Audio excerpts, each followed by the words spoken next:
Hey everybody, I am back today with my first layout using these brand new collections from Wild Whisper. I'm going to be working with the Chaos and Love collection today. And we are going to do lots of stamping. So I chose 4 colors of ink to kind of match the blobs on that paper because that was the color scheme I wanted. I settled on Sandcastle, Eucalyptus, and Daydream from Catherine Pooler, and then Gingerbread or Ginger Snap from the Paper Person.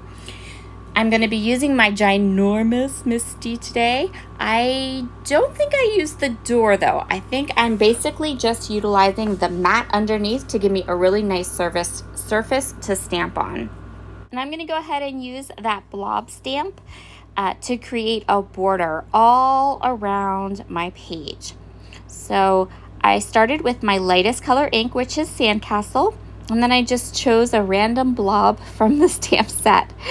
And I'm going to go ahead and stamp all the way around. So what I'm doing is, the idea is I want to make sure there's lots of space because I'm going to continue to fill in with all the different blobs and in different colors.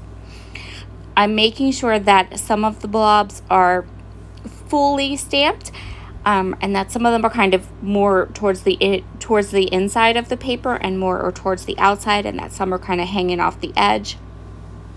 And I want to make sure that I'm not stamping too many because I have to keep in mind that I have 3 more ink colors and 3 more blobs to stamp. Next, I'm coming in with the Daydream ink pad and my next blob. This is one of the larger blobs. So I am going ahead around the edge exactly the way I did before. I am stamping some that are fully stamped. I'm stamping some that are a little bit off the edge. I'm rotating my stamp so that all of these blobs do not look the same or are in the same orientation. And then I am again making sure not to put too many on one side because I still have 2 more ink colors and 2 more blobs. Next, I'm coming in with the Eucalyptus color ink and another blob. Just as a side note, I am cleaning my mat off between ink colors.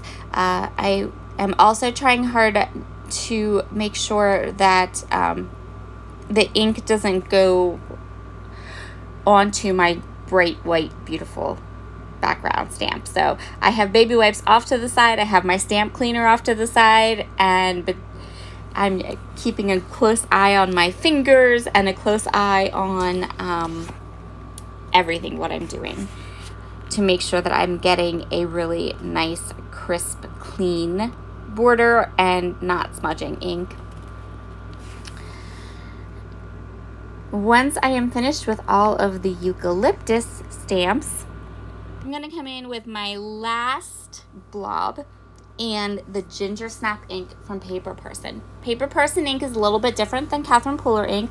It always stamps blotchy, and then as it soaks into the paper, it smooths out and kind of self-levels and looks gorgeous. But first couple times you stamp something with it until it dries, it looks really really blotchy. So just keep that in mind if you have these stamps and maybe you've stamped once or twice and gone, I don't like this. Just give it a minute, let it dry. It'll all even out and look really nice after that. So now I can fill in a little bit more. I still don't want this border to be really full. I want it to be very kind of loose. I don't want it to look solid. But I think it looks beautiful. I love how this turned out. It turned out so nice and exactly the way that I had envisioned it in my head, which if you are a scrapbooker, you know that never happens. Next thing I'm going to do is some stenciling. So if you have a set of these little blender brushes and you've always wondered what on earth you can do with them, I'm going to show you. So I am taking some of that Eucalyptus ink and I'm taking the tiny blender brushes, getting an idea of where my adorable cutie patootie picture is going to go. And I am just picking and choosing and randomly coloring in some of these blobs with the Eucalyptus ink. I don't want this little bit of stenciling to look like stenciling, so I'm not doing the entire panel.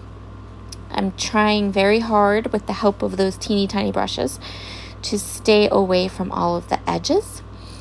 And I am just lightly inking. Now, I chose the Daydream and the Eucalyptus ink because I knew that they would blend well together, which is kind of what I wanted.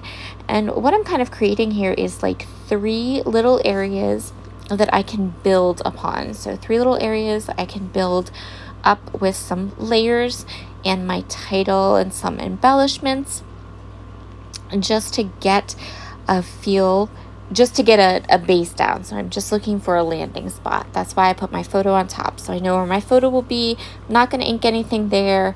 I'm just going to ink a little bit in these 3 areas, and then I can layer things on top of it. I love this part. Woo! And now what I'm going to do is I'm going to go back in with those ink brushes. I'm not going to add any more ink to the brushes, but what I want to do is I want to soften the edges a bit.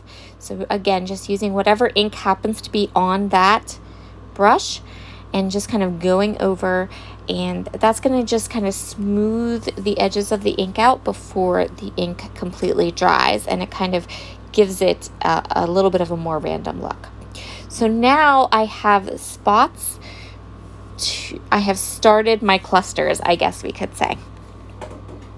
And I'm ready to kind of get my photo, choose a paper as a background for my photo. And I decided on this pretty kind of ombre family paper. I liked the way my photo kind of contrasted off of it, looked really cute. And so that's the one we're going to go with to go ahead and mat my photo with. Once I had my photo mat, I decided I was going to use like the offcut from that same sheet of paper and kind of do a little bit of a background behind the photo as well. And now I'm going to go ahead and cut apart the cut apart sheet, and I'm going to use 2 of the different elements for my page. So I went ahead and chose these kind of sketchy heart block, and then I chose this little green square that says something super cute. And yes, I'm scrapbooking a photo of Logan and my little dachshund, Fitz.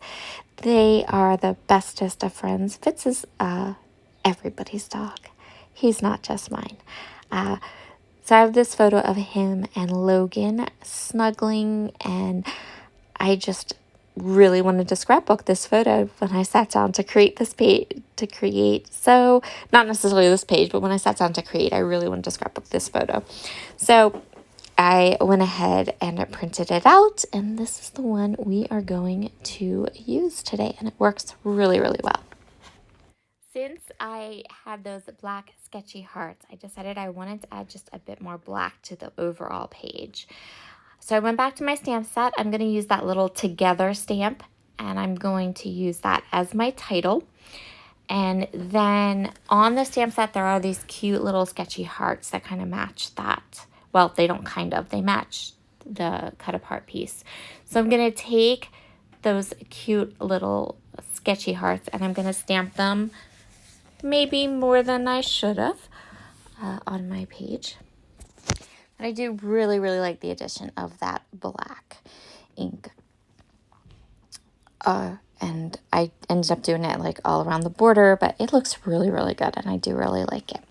And it kind of fills in more of the border and really gives it a little bit more contrast. So once I'm happy with all of my little hearts, I'm going to go ahead and add 3 of the little flares. 3 of the flares. I'm just going to grab my tear it tape and go ahead and add the 3 flares in 3 different areas. And we are all done. Thank you so very much for joining me today. Please check out the description box below. You will find a discount code to Wild Whisper Designs that you can use to save on your order. And you can grab some of these gorgeous new products. They're so cute. Have a great day, and I'll talk to you again soon. Bye.